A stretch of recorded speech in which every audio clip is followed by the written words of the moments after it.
Sebelum melanjutkan, jangan lupa subscribe dulu, terima kasih. Bab 106, bertemu beberapa pelacur. Permisi, Nona di sini sudah memilih pakaian ini.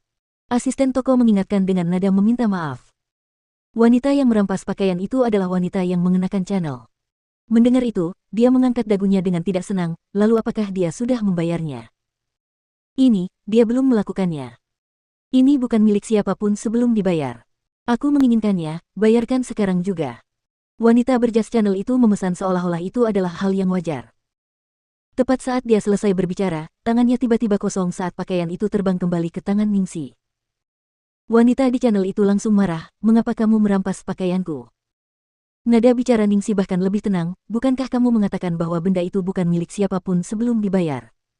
Kamu bisa merebutnya, tetapi orang lain tidak bisa." "Kamu," wanita bergaun channel itu hendak mengamuk, tapi tiba-tiba dia menatap wajah Ningxi dengan bingung. "Ningxi, apakah kamu Ningxi?" Seolah-olah dia menemukan sesuatu yang aneh, wanita bergaun channel itu menarik temannya, "Suan, lihat siapa dia. Dia orang desa dari keluarga Ning, dia benar-benar merampas pakaianku di tempat seperti ini." "Ningxi." Bagaimana mungkin? Temannya menatap wanita di hadapannya dengan heran. Rambut hitamnya terurai bergelombang di punggungnya, riasan wajahnya sempurna, dan meskipun gaun tanpa lengan berwarna ungu muda itu tidak bermerek, gaun itu sangat cocok dengan kepribadiannya. Seluruh tubuhnya memancarkan aura elegan dan mulia. Tidak ada sedikit pun jejak yang tersisa dari gadis desa yang lemah seperti dulu. Itu dia. Aku tidak akan pernah melupakan wajahnya. Dulu dia orang desa, akan selalu orang desa. Penampilannya hanya sedikit berubah, tapi dia tetap terlihat lusuh seperti biasa. Kata wanita bergaun channel itu dengan percaya diri. Rekannya mengamati wanita itu dan menemukan bahwa itu memang Ningxi. Sebenarnya, penampilan Ningxi tidak terlalu buruk, bahkan saat itu. Dia hanya tidak tahu cara berpakaian dan selalu terlihat kuno. Pakaian yang dikenakannya di pesta itu lebih besar satu ukuran, dengan warna yang sudah ketinggalan zaman. Itu bahkan gaun palsu, jadi itu meninggalkan kesan yang mendalam. Apa yang dia lakukan dengan membeli pakaian anak-anak? Aku tidak mendengar kabar dia menikah dengan siapapun.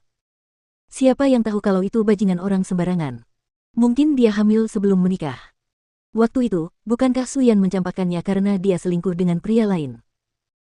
Baru setelah kedua wanita itu berbicara bola-balik untuk waktu yang lama, Ningxi akhirnya ingat siapa mereka. Wanita yang mengenakan channel itu adalah Ying Fanglin dan temannya adalah Jin Suan. Mereka adalah sosialita terkenal di kalangan atas dan bagian dari kelompok teman dekat Ning Sueluo. Keduanya juga orang-orang yang paling sering mengejek dan menggodanya saat itu. Dia kemudian mendengar bahwa Fanglin telah menikah dengan baik dan melahirkan seorang putra untuk suaminya di tahun pertama. Karena itu, dia menjadi semakin sombong dalam tindakannya. Jin Suan juga memiliki tunangan dengan latar belakang keluarga yang baik. Dia tidak menyangka akan bertemu wanita-wanita jalang ini di bagian pakaian anak-anak.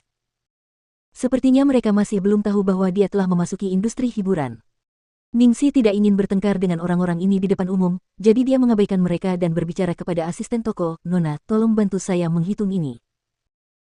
Meskipun dua wanita lainnya tampak seperti orang yang salah untuk disinggung, karena Ningxi telah memilih pakaian terlebih dahulu, asisten toko dengan cepat membantunya menghitung barang-barang dan menggesek kartunya. Namun, masalah muncul saat dia hendak menggesek kartunya. Ekspresi asisten toko berubah sedikit jelek. "Maaf, Nona, saldo di kartu Anda tidak cukup." "Hah?" Ningxi tercengang. Saat itulah Ningxi baru ingat, dia baru saja mengganti mesin sepeda kesayangannya dengan yang impor bulan lalu, jadi tidak banyak uang tersisa di kartunya. Melihat situasi ini, Ying Fanglin langsung mengejek tanpa henti, "Hahaha, ini lucu sekali.